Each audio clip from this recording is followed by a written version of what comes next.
नमस्कार, मैं हूं नीलू। तो हूती ने इजराइल पर जबरदस्त हमला किया। बैलिस्टिक मिसाइल से यह हमला किया गया। हालांकि पहले इजराइल की तरफ से कहा जा रहा था कि देखिए हमारे आयरन डोम ने बचाव कर लिया है, किसी तरह से कोई नुकसान नहीं पहुंचा है। लेकिन अब जो तस्वीरें सामने निकल कर आ रही है वो इजराइल के हिसाब से कहीं भी सही नहीं है। बहुत नुकसान हुआ है इजराइल में। कहां कहां नुकसान हुआ है, कहां कहां पर ये मिसाइलें गिरी हैं, बातचीत करने के लिए मयंक मेरे साथ जुड़े हुए हैं। मयंक, हूती की तरफ से बड़ा हमला, वो भी बैलिस्टिक मिसाइल से, निशाना इजराइल, कहां कहां पर, किन किन जगहों पर ये निशाना बनाकर हूती ने हमला किया है? देखिए, ये हूती की तरफ से जब अटैक हुआ, बताया जा रहा है कि हाइपरसोनिक और बैलिस्टिक मिसाइल से हमला किया गया। तो पहले तो ये कहा गया कि इजराइल की तरफ से ये दावा किया गया कि इसको जो है वो डिफेंस सिस्टम ने, एरो 3 और आयरन डोम ने इसको रोक लिया। लेकिन हूती की तरफ से ये दावा किया गया कि हमने जो मिसाइल्स फायर की थी वो निशाने पे गिरी हैं और इससे भारी नुकसान भी हुआ है।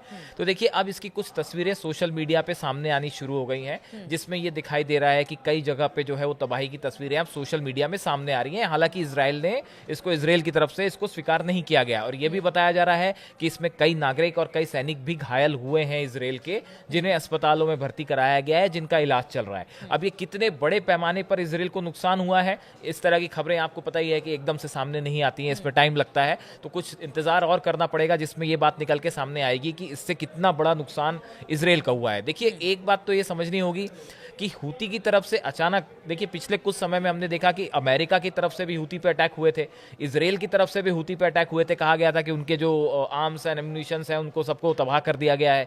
लेकिन उसके बाद भी अगर हूती अचानक बैलिस्टिक और हाइपरसोनिक मिसाइल्स तेल अवीव पर फायर करता है, जो आप पूछ रही थी कि मिसाइल्स कहाँ गिरी हैं, वो तेल अवीव पे गिरी हैं।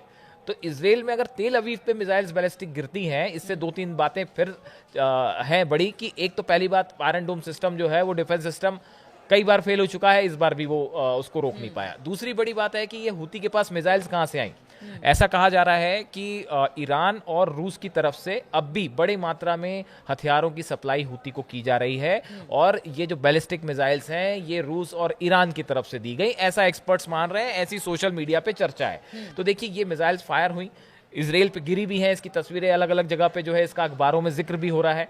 अब देखिए, कुल मिला के बात यह है कि इसके बाद इजराइल ने हूती के जो पोर्ट्स हैं उस पे लगातार हमले किए हैं। उसके बताया जा रहा है कि F-15 प्लेन्स जो हैं वो काफ़ी सारे 14-15 प्लेन्स जो हैं वो यमन तक ट्रैवल करके गए। लेकिन ये बात समझना होगा, देखिए लेबनान की बात थोड़ी अलग थी।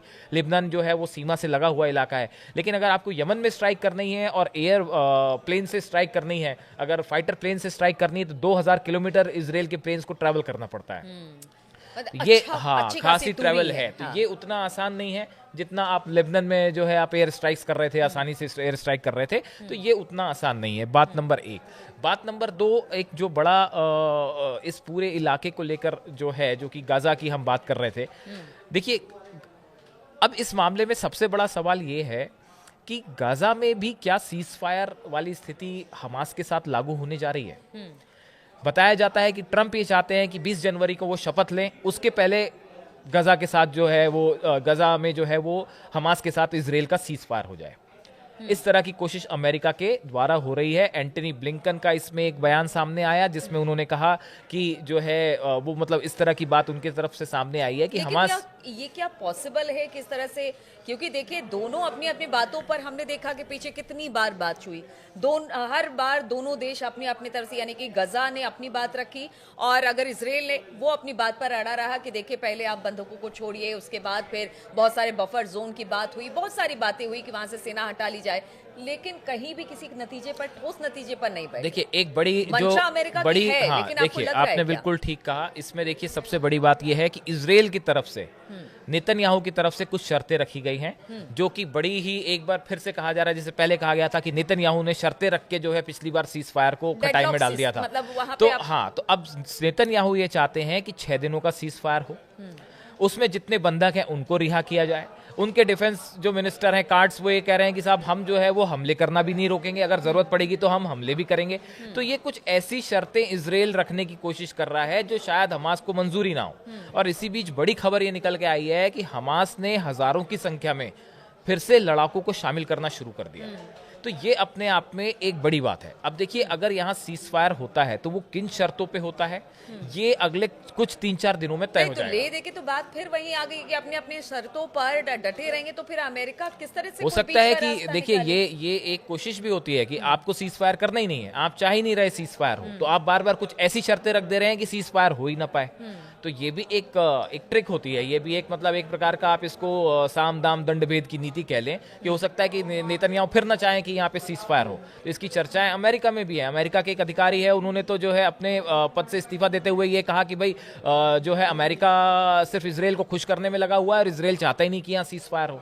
तो ये अपने आप में बहुत सारी चर्चाएं हैं सोशल मीडिया में कि हमास के साथ सीज फायर हो पाएगा नहीं हो पाएगा, नेतन्याहू सीज फायर करना चाहते भी हैं कि नहीं करना चाहते। और इस बीच में देखिए गाजा में हालत जो है वो आपको पता ही है। हाँ, बिल्कुल। इंटरनेशनल ह्यूमन राइट्स वॉच एक संस्था है, उसकी तरफ से कहा गया कि पीने के पानी की सप्लाई तक खैर, रोक दी वहाँ गई की है। स्थिति तो बहुत ही है, खराब मैम, स्थिति है। क्योंकि, बच्चे चाहे वो अखबार हो या सोशल मीडिया हो या इंटरनेशनल मीडिया हो, हर जगह हाँ वो परेशान है। अच्छा, इसी बीच आपने एक बात की सीरिया की। देखिए यमन से लड़ाई है, गजा में सिचुएशन आपको पता है ही। इस बीच में एक तो लेबनान को लेके भी ये बातें सुनने में आ रही हैं कि कहीं ऐसा ना हो कि लेबनान में भी जो है हिजबुल्ला के साथ एक बार फिर से सीज फायर। हिजबुल्ला लगातार अपने आप को अभी बहुत समय से कन्फ्रंटेशन की स्थिति में नहीं है, लेकिन हिजबुल्ला भी अपने आप को मजबूत करने में जुटा हुआ है। तो वहां का सीज फायर भी बड़ा कोई लंबे समय तक चलता दिखाई नहीं दे रहा, कुछ भी हो सकता है वहां पे भी। अब देखिए एक नया डेवलपमेंट जो सीरिया में हो गया है वो ये कि तुर्की जो है वो जो कुर्दिश लड़ाके हैं उनको उनके खिलाफ लगातार जो है हमले कर रहा है। और अमेरिका ने ये कहा है कि हमारे करीब 2000 सैनिक वहाँ है। ये बात अमेरिका ने मानी है। सीरिया में हमारे करीब 2000 सैनिक है। असली में कितने सैनिक हैं वो पता नहीं, हो सकता है संख्या बहुत ज़्यादा हो।